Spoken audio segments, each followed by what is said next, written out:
while suspended in blue infinity. Feels amazing after a long day of filter feeding. Speaking of feeding, you've perfected your techniques. Sometimes you barrel roll through dense patches of plankton, your mouth wide open, scooping up maximum food with minimal effort. Other times, you and your manta buddies form a feeding chain, swimming in tight formation to create a swirling vortex that concentrates your prey. It's team hunting at its finest, and way more efficient than going solo. At 10 years old, if you're female, you start getting attention from male mantas. Their courtship is surprisingly gentle for such massive creatures. The male follows behind you, mimicking your movements like some underwater shadow dance. It's flattering, if a bit persistent.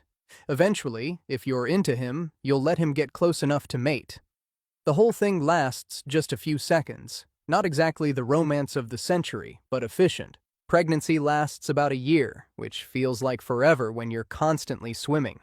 Your body changes, growing rounder as the pup develops inside you. Unlike some fish that lay thousands of eggs and call it a day, you invest all that energy into just 1 or 2 pups at a time. Talk about pressure. And after all that, remember the beginning of your story?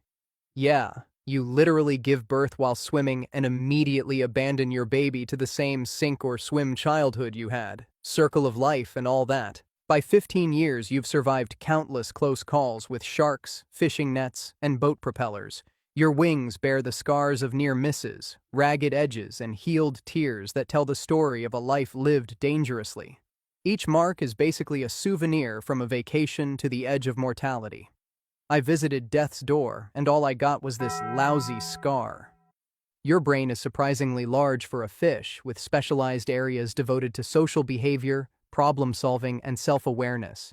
You recognize your reflection, remember good feeding spots from years ago, and can even recognize other individual mantas you've met before.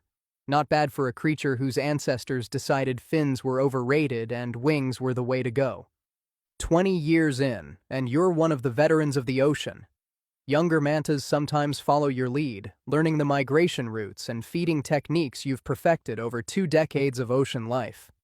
You didn't ask to be a role model, but here you are.